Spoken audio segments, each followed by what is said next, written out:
ఋతు ధనుర్మాసాన్ని అనుసరించి జరుపుకునే పండుగలలో వినాయక చవితి ముఖ్యమైంది. వర్ష ఋతువులో భాద్రపద శుద్ధ చవితినే వినాయక చవితి పర్వదినంగా జరుపుకుంటాం. అయితే 10 రోజుల పాటు పూజలు చేసి ఆ తర్వాత నిమజ్జనం ఎందుకు చేస్తారు? అందుకు గల కారణాలేంటి? అందుకు ఓ శాస్త్రీయ కారణం ఉంది. అదేంటో తెలుసుకుందాం.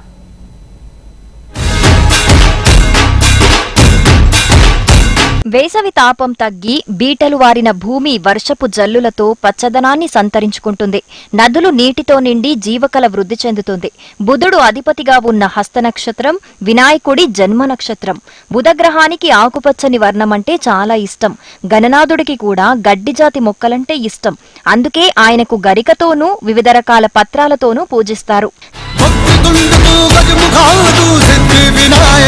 గణేశుడి పూజకు ఒండ్రుమట్టితో చేసిన ప్రతిమను వినియోగించేవారు. వర్ష ఋతువులో వచ్చే పండుగ కాబట్టి ఆ సమయంలో పూడికతో నిండిన చెరువుల నుంచి ప్రతిమల తయారీ కోసం బంకమట్టిని తీస్తారు. దీనివల్ల పూడిక తీత పనులు జరగడమే కాకుండా అందులోని నీళ్లు కూడా శుభ్రపడతాయి. మట్టిని తీసి బొమ్మను చేయటం వల్ల ఆ విగ్రహం చేసే క్రమంలో మట్టిలోని ఔషధ గుణాలు శరీరానికి మేలు చేస్తాయి. ఇక 9 రోజుల పాటు పత్రితో పూజలు చేసి వాటిని విగ్రహంతో పాటు నిమజ్జనం చేయటంతో నీటిలో ఔషధ గుణాలు పెరుగుతాయి. అందుకే వినాయక విగ్రహాలను నీటిలో నిమజ్జనం చేస్తారు.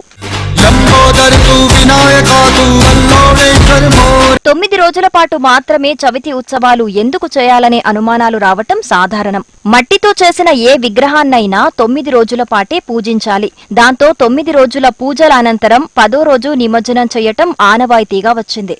అయితే మట్టి విగ్రహాల వినియోగం తగ్గటం, పోటీ పెరగటంతో ప్రస్తుతం చాలా చోట్ల 14 రోజుల వరకు కూడా ఉత్సవాలు జరుగుతున్నాయి.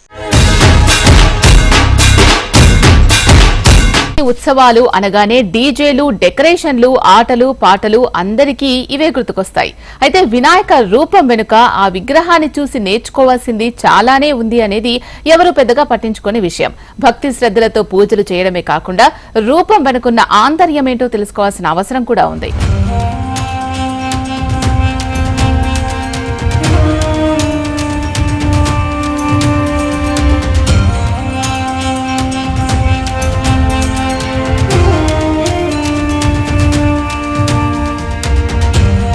బొజ్జగణపయ్య, లంబోదరుడు, వినాయకుడు, గణనాథుడు, పార్వతీ తనయుడు ఇలా రకరకాల పేర్లతో పిలిచే ఆ రూపం వెనుక ఎంతో తాత్వికత ఉంది.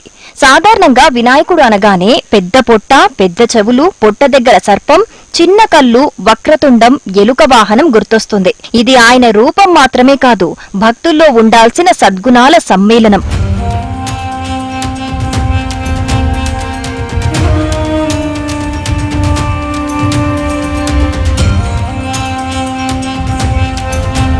పూర్ణకుంభంలా ఉన్న వినాయకుడి దేహం పరిపూర్ణమైన ఈ జగత్తుకు నిదర్శనం. ఏనుగు తల మేధస్సుకు, చిన్న కళ్ళు సునిశిత పరిశీలనకు సంకేతాలు. గణపతికి ఉండే తొండం ఓంకారానికి, వివేకానికి గుర్తు. వినాయకుడి 4 చేతులు మానవాతీత సామర్థ్యాలకు, తత్వానికి సంకేతం. లంబోదరుడి పొట్ట చుట్టూ ఉండే సర్పం శక్తికి సంకేతం. అనవసరమైన విషయాలను చెరిపేసి అవసరమైన విషయాలను స్వీకరించాలని, ఏకాగ్రతతో విషయాలు గ్రహించాలని వినాయకుడి చెవులు చెబుతాయి. ఇలా విఘ్నేశ్వరుడి స్వరూపం మనకు వ్యక్తిత్వ వికాసాన్ని నేర్పుతుంది.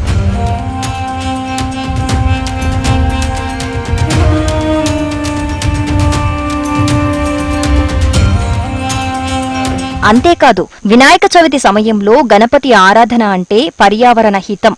మట్టి విగ్రహాన్ని పూజించటం, పత్రాలతో అర్చన చెయ్యటం, ఇలా వినాయక చవితి అంటే ప్రకృతిని పూజించడమే.